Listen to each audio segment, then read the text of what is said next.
The right conversations are, what do I have control over instead of the uncontrollable? That deal blowing up, guess what? Deal's going to go or it's not. At some point, you give people options, they make a decision. You can only advise them so much. 75 minutes on a deal, like sometimes that may be what it takes, but telling everyone in the office about it and then bitching it's a waste of time.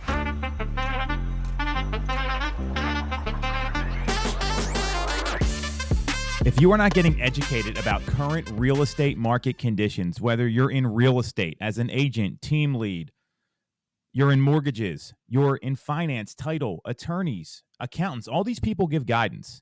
You're doing yourself and your client base a disservice. This is the Knowledge Brokers Podcast. I'm Tom Toole here with Byron, Lazine, and we got a kind of breaking news coming out of into the show here with the news of the Anywhere settlement. The 10-year is going bananas, and we've got a lot to talk about here at the end of the real estate year, because you're fooling yourself if you think you got another 3 months left in the year. We all know the new year starts really November 1st, November 15th, somewhere around there when it comes to real estate business planning and the sales flow.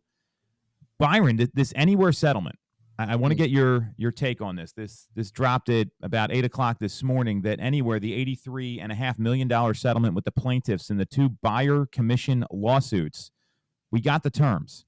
And I don't think it really meant that much. That's my opinion here. Anywhere is going to prohibit company-owned brokerages and their affiliated agents from claiming buyer agency services are free, which you shouldn't be doing anyway.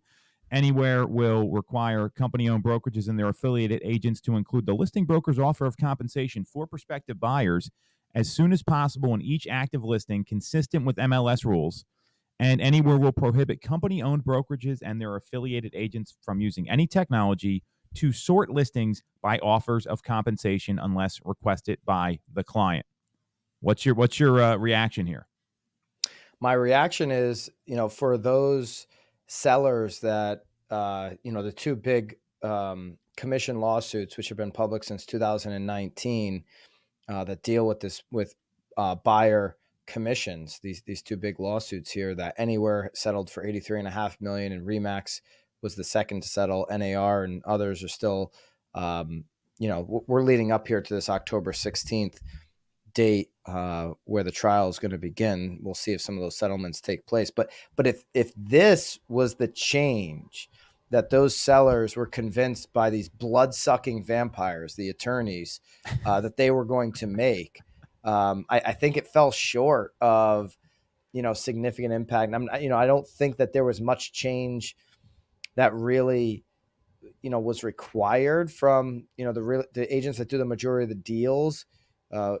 Everybody negotiates commission, the agents that are doing. So, it brings a level of crystal clarity to things, a training point for the industry to make sure that brand new agents understand that saying your services are free, one, make you look like a moron, two, are not true. And so there's not a huge significant glacier melting event here. This is just kind of stuff that you should be doing anyways. The big change to me, the big agreement from Anywhere, because they have so many agents in their brands, think Coldwell Banker, Corcoran, Sotheby's International Realty, that they are now agreeing that their agents do not have to be members of the National Association of Realtors. That is crippling to NAR. Many agents will take them up on that and save the few $100 that they're paying, to the national board and maybe even the local board. And maybe they'll just decide to just pay only the MLS. A lot of agents are paying $700, $800. That includes the local board, NAR, and then their MLS dues. They'll get rid of probably $500 or $600 of that if they can. Think about how many agents at Anywhere don't do any deals. That's not unlike any other brokerage. I'm not picking on them. I'm just using that every as an brokerage example. is like that. Very true. So if they can save that money, they certainly will. And the fact that they're not going to require agents to follow the NAR Code of Ethics, which is just a silly handbook that a few people made up anyways.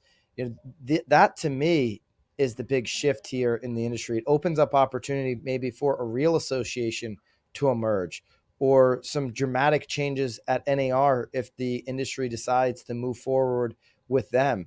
The days are numbered for the National Association of Realtors, sitting on just hundreds and hundreds rather of millions of dollars of dues, and being able to slap them around free willy, like with Hava's marketing group for 46 million.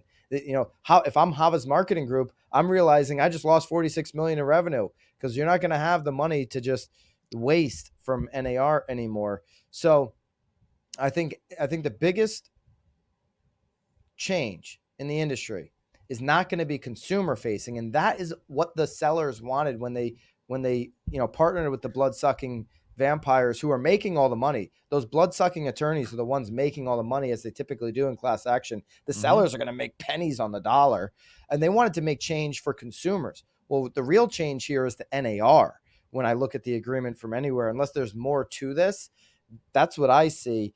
But it's good to get clarity. I don't think you should be, I agree with all of this. I don't think you should be required, if the seller doesn't want to put a offering out to buyers. If that's the seller's business decision, whether you think it's right or wrong, I certainly think in most cases that would be a poor decision not to entice, an offering out there, or to offer rather an offering out there. I just think that'd be a bad business plan. We're going to talk about business plans a little bit later, right, Tom? Absolutely. I think, I think most of these are pretty clear and pretty easy, and Bright has already been doing this. And so, I don't see big changes. Yeah, you bring up a great point that this is actually very similar to what the original DOJ settlement that had gotten overturned by the current administration. It had a lot of these same terms. And you're right. Anyone that says, hey, it's free to use me, and then when the commission shows up on the ALTA or the settlement sheet, you look like an idiot. That's not a good business practice. And anyone that's worth something doesn't work for free, by the way. No. That's just a normal business plan, right? So this is kind of what was expected. The rumors I've heard from RE/MAX, I'm a RE/MAX agent. My father's been one of the original broker owners there for decades at this point. The rumors around, and this is all alleged, I don't have any of this verified, is that it was going to be very similar, that the franchises don't have to be members of NAR anymore. And the only value I've seen with NAR is conflict resolution. I love the idea of like a new association emerging. I would love to see something like that where they actually give people, you talked about business planning. How about that's part of getting into the industry, is showing you how to write a business plan, or actually some business training, not learning how many square feet are in an acre, or what mold looks like and how to identify that, or some of these other classes and education that NAR offers, because they're all garbage, right? I mean, there's a reason coaching has taken off in real estate, because people want to get better at their business, not learn you should be learning the laws when you get licensed. That's kind of the point. Then you don't use any of it anyway. I mean, we're in Pennsylvania, they talk about being a cemetery broker and selling timeshares. I'm never touching any of that. I'm here to do one thing, and that's to help people buy and sell residential properties and investment properties, and that's what we do. So, and you've seen this meteoric rise. I mean, how many coaches are out there right now? I mean, we obviously know Tom Ferry, but there's a number of different organizations that have taken filling the void. They filled the void. They've actually just pushed NAR out, and you'll hear the same thing from those folks. So I like the idea that you don't have to be a member of NAR. We saw Redfin already left, right? And this is actually very interesting. And Redfin had one of the, I guess, how it works is that there's 50 seats on the board at NAR, and the top 50 brokerages each get a seat. So Redfin, they resigned from their seat over the summer. Then, because of the forced commission offering to buyer brokers, that was one thing that Redfin didn't like. They also said the sexual harassment issues were the straw that broke the camel's back. You guys did a great piece about this on BAM, which totally understand that. I mean, that's not the kind of organization a lot of people are going to want to be associated with, especially given the extreme allegations that were there. And we've got a women-dominated industry, so there's a whole lot to unpack there. And Redfin said, hey, we're going to pull back. We don't need to be part of NAR anymore unless we need MLS access. And if this starts happening, and the MLS Bright is a great example. They were ahead of NAR on this, right? They were ahead of anywhere on this. They already said, hey, we don't need to do this stuff. And they're the second largest MLS in the country. So if that starts happening and these MLSs let non-realtor members join, I mean, that's it for NAR. I don't see how they come back from that, because that's really been their whole ploy, is you need to join to get MLS access and get the electronic lockbox key. And that's only to go sell houses. It's not any value. it's been a tie-in agreement, and it's illegal everywhere else, but not in real estate for whatever reason. So without having other value for NAR, it's going to be hard to keep members. That's why there's an opportunity for a new association to emerge, because there are a couple things you talked about. Conflict resolution, the lobbying to me is the best thing that NAR has done to help consumers and to help protect agents. Now we'll see what they end up doing. They're pushing forward. One of the trials is going to start on October 16th here, 10 and they're days. Yeah. saying they're continuing to push forward. Now, an attorney for the plaintiffs say that NAR's information this morning, where they now are a sudden reversal. NAR says listing brokers can now offer 0%. All of a sudden they reversed because Redfin left on Monday. I mean, NAR is not saying that, but I'm saying that because NAR used that as one of the reasons they left.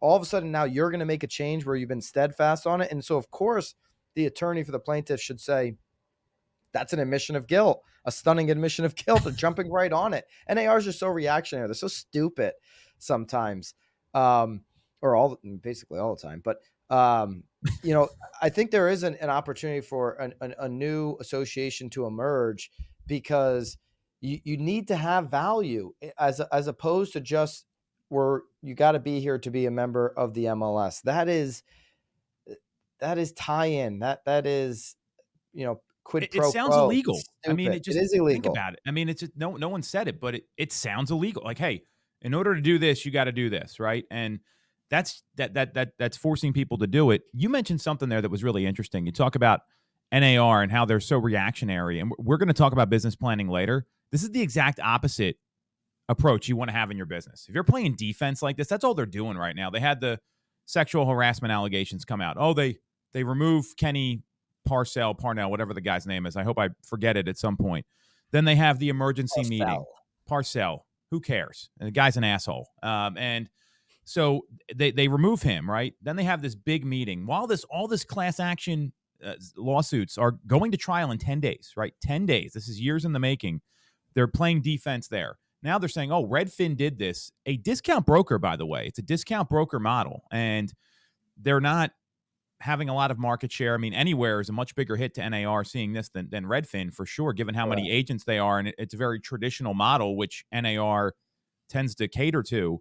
Well, now we're going to change our mind. Sorry, these guys Redfin's out. Now we see this happening. If Remax is next, NAR's in a lot of trouble here, and they're playing defense because they don't have a plan. They don't have leadership. And that's the exact opposite way that every knowledge broker listening should be thinking about their business plan in 2024. You've got to play offense. We've talked about this so many times. Charge the storm. Be the buffalo. That's become like a mantra at our team. There's buffalo emojis all over our Slack channel. We got a buffalo picture in the training room because that's how people can win, despite some of the economic stuff going on that we're going to talk about here in a second with the 10-year and the yields could hit 5%. Don't do what NAR does. That's my advice for the knowledge brokers out there. Play offense. Yeah, they're always reactionary. They've reacted too late or not enough every step of the way on some of the allegations that have been presented to them. They've denied. And until it's like just apparent with all the evidence, then they're like, oh, we're going to start another committee. We're going to start our 115th committee. And, they just talk. They don't take action. And a lot of agents that are going to be in trouble in 24 are the ones that are just talking, but not to consumers, just talking about how hard things are or how the market's changed and they wish it was 21. Or they've got some deal. Tom, how about the agent that you go into an office and they've got some deal blowing up and they spend an hour and a half talking about this deal blowing up. And then I talk to this party and I talk to that party and this party says this and this party says that, as opposed to what's the solution? Call the two parties, give them, hey, you got 3 minutes. Here is where we're at. Document it in email follow-up. Save the other 75 minutes you would have wasted blowing hot air around the office. Yep. Get into your CRM and make the connections that are going to bring you the business in a transaction shrinking market. That is what a knowledge broker does. They don't spend time on the emotion. You're the broker. You're the knowledge broker. You should be a sponge for the emotions, but a pass-through sponge where it can just go into you and release out because you know you're doing everything that you're supposed to be doing. And Tom, you and I are going to be doing I think it's next week on the I believe it's 11th. Wednesday. Yeah, Wednesday It's at Wednesday. 3 o'clock Eastern time. Let me pull up my calendar here. Thanks to 3 o'clock Eastern, BAM Business Planning. There'll be a link down below. It'll be a Zoom webinar. If you're a BAMX member, you can come to the after party after. And I think there's an offering for a discount for BAMX members by just going, I don't know what it is down below. It might be Knowledge Broker to get a discount off of BAMX, so you can join us in the after party. But everybody can join us for the BAM Business Planning next week at 3. And what you should be doing to set up, because Tom said it earlier in the pod, that your year is starting the end of this month, the beginning of November, maybe mid-November. I mean, I always argue that by October, you should be, by the end of October, beginning of November, really, certainly by December 1st at the latest, you should be in action on the changes that you've made for your business, the disciplines, the KPIs, the rocks, whatever you call them in your business, that you should be following for 2024. They should be in motion already, because the properties you put on our contract in November, they're going to close January. So if you're looking to level up your business, scale it out, be able to manage more clients, have a bigger pipeline, you're going to need a reliable CRM. And as a Boomtown user since 2016, we've got some exciting news that KV Core and Boomtown are now part of the same family. And that means they've come together. They're using all their knowledge, all their tech, and they're making an even better CRM that's going to help you scale your business, sell more houses, talk to more people, and manage your leads more efficiently. And if you're like Lisa, she's in her CRM every week. She's in her CRM every day. I think that's what she does in her free time.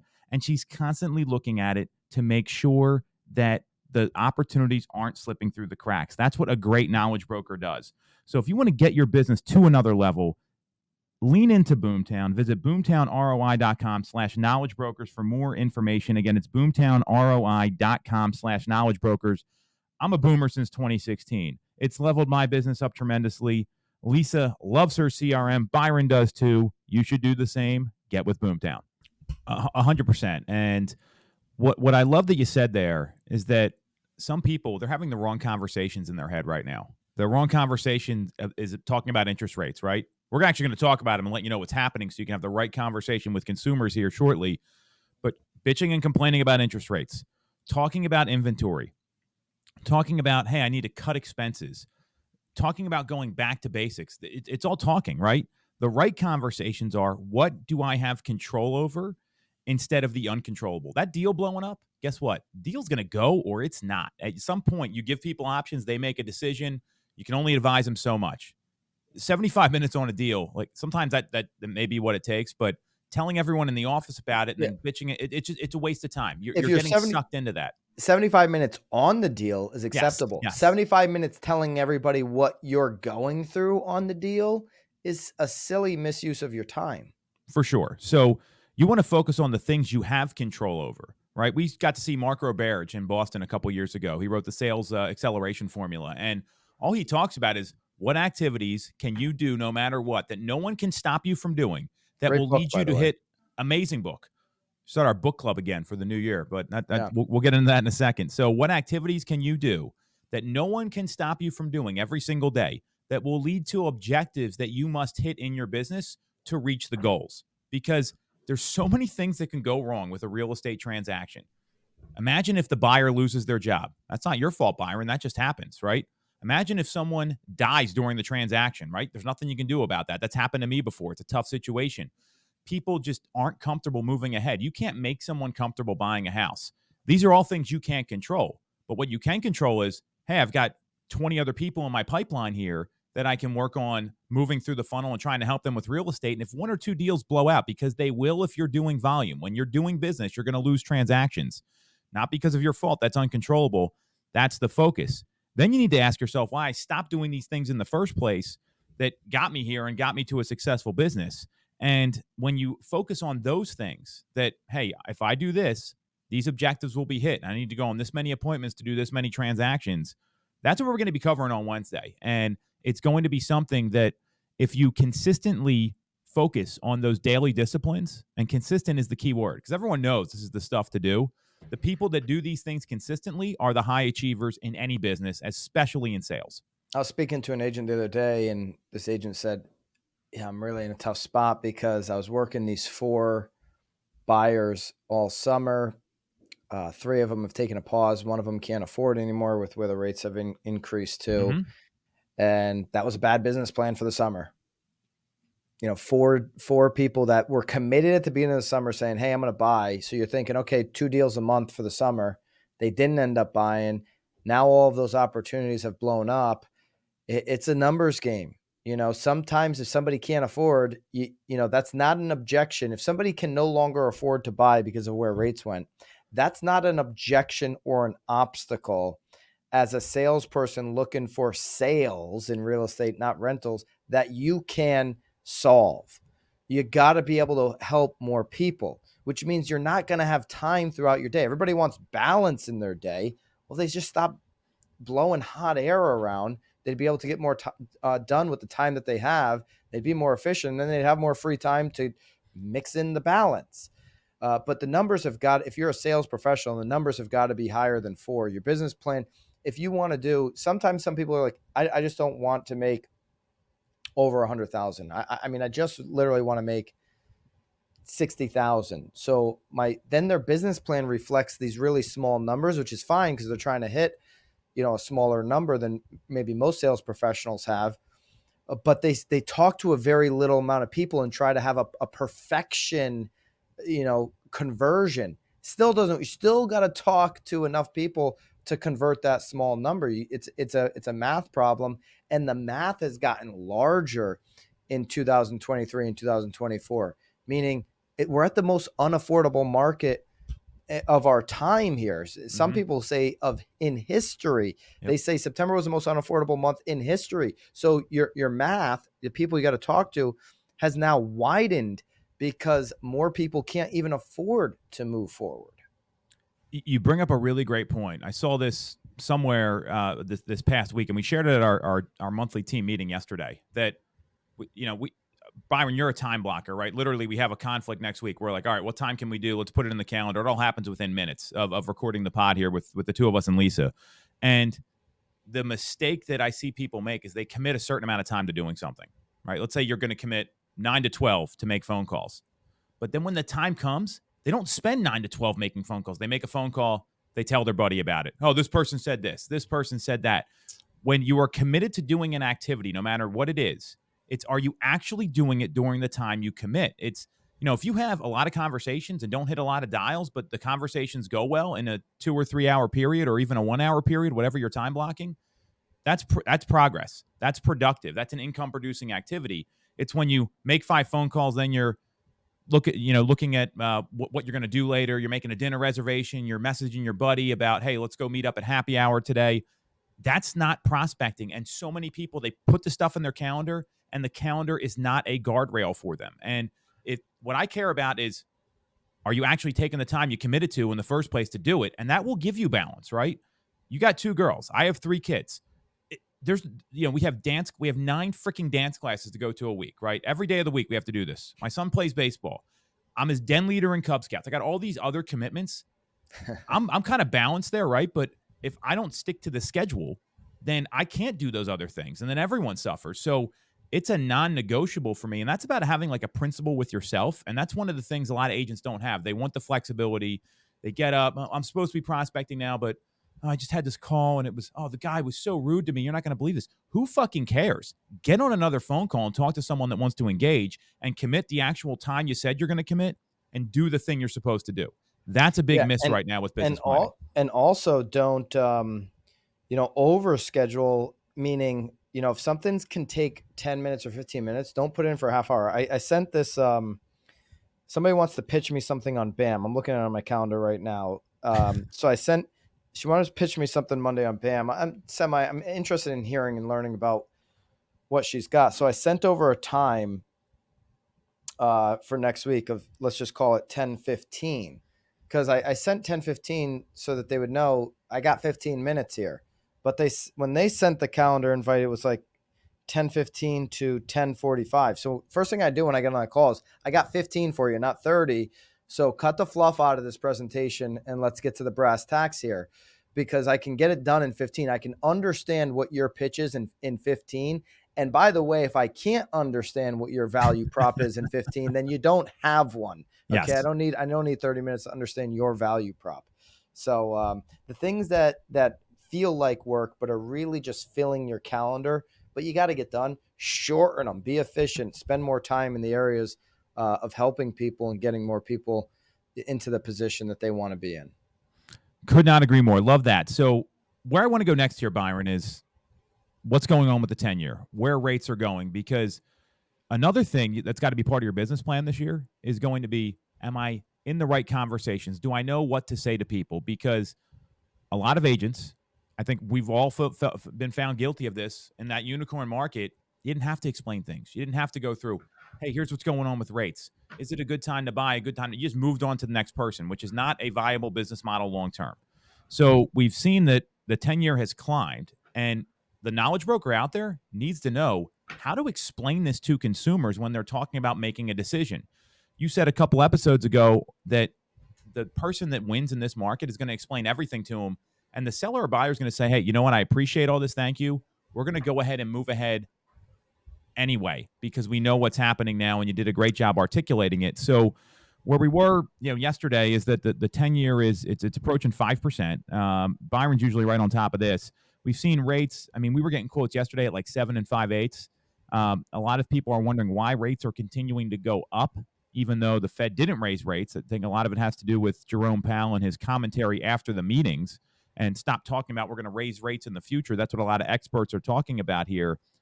How are you explaining rates right now to people that want to sell or want to buy in the next 3 to 6 months? What's that conversation like up in Connecticut at the one team? Before I answer that, let me back up to from the agent perspective. The agent that came in 2021 had a first year of 21 and, first half of the year of 22 that were off the charts, and was like, oh my gosh, this real estate thing, I love it. What a shit. Yeah. What a unicorn market is right. That agent has got to work even harder now at transitioning into a knowledge-based broker, a knowledge-based market today, because they learned an 18-month unicorn market that was very fast and much easier to fall into a deal. I would argue that a brand new agent starting right now, and maybe share this pod with a brand new agent who's coming in here at the end of 23. Hey, brand new agent, you're in a better position to succeed than the agent that started in 2021, because you're not going to know any other market. And your first year or 2 years in the business is going to be in one of the harder markets of our time for real estate professionals. You're going to learn at the bottom of transaction count going across the country, and certainly in your market. I think that's actually going to give you a clear advantage, because you're going to learn these skills the right way from the start. Mm-hmm. Going back to that 21 agent, you're just going to have to work harder to unwind some of those. Those of us that have seen, some of these ebbs and flows, or maybe just going back to things that worked in a different market. But how should we explain the interest rate? Well, we should certainly let people know that, you can't wait for the spring and expect rates to be lower. I would expect them to be higher for longer. Okay. Mm-hmm. There's a lot of different information you can point to that tells us the 10-year could be at 5 or even above. When you look at where the 10-year has sat since 1790, the average is 4.5. We're above that average now. Mm-hmm. We're at 4.8 plus. Every time we're above that, when we break that 4.5 number, we stay higher for longer. When you go back to 1790, so you have a lot of data to point to for consumers that when we break the 4.5 number in the 10-year, we're up above it for longer. That's important because the 10-year and the 30-year are tied pretty closely together historically. Okay. Now, you also have another piece of data that you can point to. whether it's Mortgage Banker Association or Goldman Sachs this week, they're all changing their bullish projections to be more bearish. And you're seeing them all now with a 7 handle leading into 2024 and really throughout 2024 as a projection, closer or above 7% than they were previously, where they were at 6 or even below. So they've done a total reversal on their projections now as we get closer. There's a belief that in order to get the, basically pay for our debt as a nation, that it's going to have to be, more people are moving into bonds right now. So they're moving out of the stock market and into bonds. So if we want to have our bond, our money that we're selling to investors to be enticing as America's simple way to put it, it's going to have to be at a higher return for the longer term debt. Which that's why a lot of people believe it could go up over 5%. So for somebody who's just trying to buy a home, okay, they've got to do the analysis. Well, is it better for me because a rent in every market is going to be much cheaper than going out and getting a mortgage? If you're going to have a similar, floor plan and living, that's just where we're at with affordability. Rent is going to be less. So for you, is it a better position to take 2 or 3 years off and wait for rates to come back, which means what happens then? What do you think would happen then? Competition will increase, prices will increase. And if you're going to be in this area for 10 years, you're going to now be competing in 2 or 3 years when rates come down with all of this pent up demand in an environment again when prices are going up. Or do you, and listen, I'm not doing a role play here. I would ask these questions a little bit differently for somebody to understand them. Sure. But the flip side of this is if you can afford the higher payment than rent today, can you imagine right now with less people affording that you're going to have less competition and you're going to have a better advantage to negotiate and to get the property that you want today as a buyer? And you go through, if you're going to be here 8-10 years, you go through the journey of paying down the debt as a forced savings account, and then getting the upside of appreciation. I would argue that right now is buying below the next peak, despite of the higher interest rate, and you're also buying with less competition because less people can afford. Are you tired of taking horrible courses offered by your local realtor board or the NAR online classes? I know I am. And the fact is, you don't get a lot of value from those courses. So here's the good news. BAMX, your real estate edutainment platform, is here. You can find out how to master objections with me, the objection handling king, practiced and scripted for over 20 years. You can learn how to use ManyChat with the broke agent and Jill from BAM.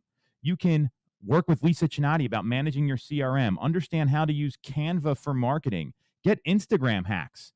All this stuff is right there in BAMX. Just use the code Knowledge Brokers, educate yourself, grow your business, sell more houses. Really well said. And I mean, we talk about this all the time. I think I've said this quote numerous times on the pod here, that you want to be a buyer when most people aren't. I mean, that comes from Warren Buffett. He knows what he's doing. And at the same time, you got to be able to, the way you articulated that was really clean, and it made anyone be able to understand it. You can't go into these things using all this jargon, right? That's the mistake a lot of agents make. It's got to be easy for everyone to understand, no matter what their career is, because these are the biggest financial decisions that people are making. So, hey, Tom, I wrote a quick little script out the other day. It was kind of a working script. Maybe me and you should work through it together. All right, let's do it. Speaking my language here, man. Scripts are my love language, so that's this great. is called the if you sold your house, could you buy the next one cash script? Because I don't know about you, Tom, but I'm seeing in most markets across the country, you're seeing cash closing under contracts, jump up again. So it was down to like 25%. Now it's back up over a third of pendings are coming in cash. So, hey, consumer, this is so-and-so with so-and-so.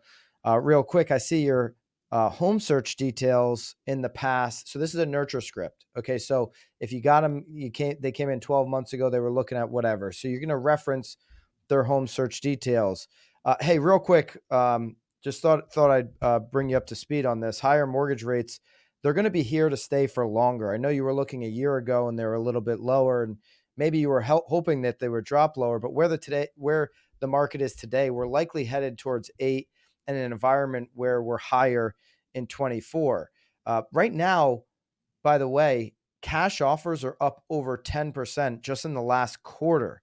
So, Tom, if you sold your house, could you buy the next one cash? And now, if you get a yes, great, perfect. Here's why now would be the best time to start on that plan. And this is what our best clients are experiencing is number one, real estate is cyclical. And so we're coming into a winter market where we always have the lowest price opportunities. I can go back into good markets or bad markets. We're going to get a lower price now. So that's number one. Number two, Tom, with 8% mortgages being the reality for longer, we're going to have less buyers competing, and your cash offer gives you a clear advantage to win the home you want like no other time since 2020. Mm-hmm. And number three, at some point rates will come down, Tom, because I don't know really what the market is going to do when they will come down, but I know historically that they do. And so listen, side note, we're not telling people whatever it is, date the rate or any of that crap. Date the rate, go fuck yourself. That's what should be called. What we're saying here is, would you imagine, Tom, that there will be more or less buyers competing when rates do go to 6 or even 5%? You think there'll be more? Exactly. There will be more. Basic economics suggests that an increase in demand with the lack of inventory that we've had short of 2 to 7 million homes is that those future prices will be higher than today. And historically, based off of the last 4 decades, that would be the case. So why don't we get this plan started now so you can take advantage of the winter opportunity? Okay. And so it's a working script. There's a lot in there, but if you're reaching out to people that you haven't talked to in 12 months, 6 months, they might just be sitting on the sidelines, not taking activity on their searches because they haven't been informed that the rates are going to be higher for longer. And for the folks that are buying cash that aren't impacted by this, they can get a real win out of this market.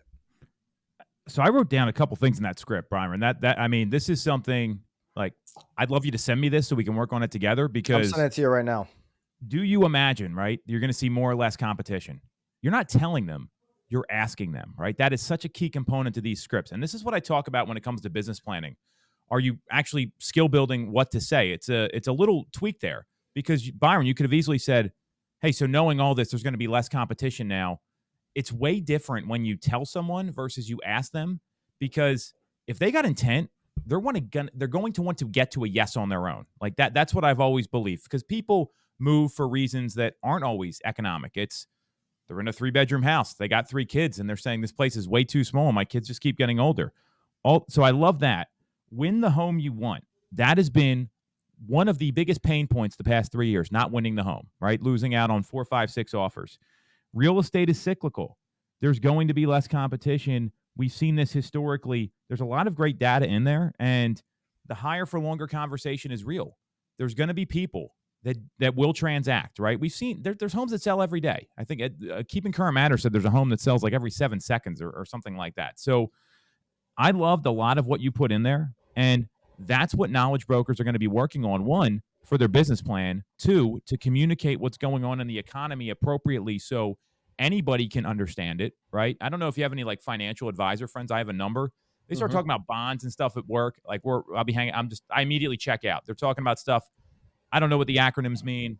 I don't get it. And I'm pretty well informed with this stuff. But if that's someone who knows what they're talking about is checking out, what do you think your average client is going to do who maybe does this every 11, 13 years? I mean, the number's north of 11 now that people live in their homes, or a first-time buyer that's just overwhelmed. So that was all stuff anyone could understand. There is a lot in there, and I'm clear the opportunity would be to make it even simpler and less words, yeah, less. But the content is right, and anyone's going to be able to understand that. That to me is how you're able to write a script. So that was really well done, and that's what people should be working on for their business plan. It's not just about activities. It's how do I get my skills better to win when others can't? I mean, how many times have you been in a situation? I've done this. I've made a whole career off of this, where the last agent in there didn't know what the heck they were doing or what to say or how to do it. And just coming in competently guiding someone through current economic conditions. I did this a lot from '04 to 2012 or '08 to 2012, and just giving people the facts of the market in a way they can understand so they can make a decision that's going to be right for their household. Yeah. And if you can do that, this is the market where you're going to thrive and take market share. We've already seen 60,000 agents leave the business this year. There's going to be more. There's a lot of noise in real estate right now. No better time to get better as an advisor, better as a guide, and better as someone that can understand the market and help people make decisions. That's the knowledge broker plan. And based off of where we were talking about before, where I mentioned, hey, is it going to be cheaper for you to rent or buy? Obviously, it's going to be cheaper to rent right now, but how much, future wealth building are you giving up by doing it now? That whole discussion, I'd be just a little side tip for anyone that you're helping get into a rental, because that's the best case for them. You've decided, hey, they're not ready to buy. They're going to rent for a little bit. Get them to get an expiration on their rental for this time next year. Okay. So if someone's going to rent in January, do a 9-month. You want to be coming out. Nobody's going to really do a 3-month or a 6-month, right? Okay. Use the 9 months from January till September or October to save the money, but get out pre-winter. Every winter are the best opportunities to get the lowest price on a home.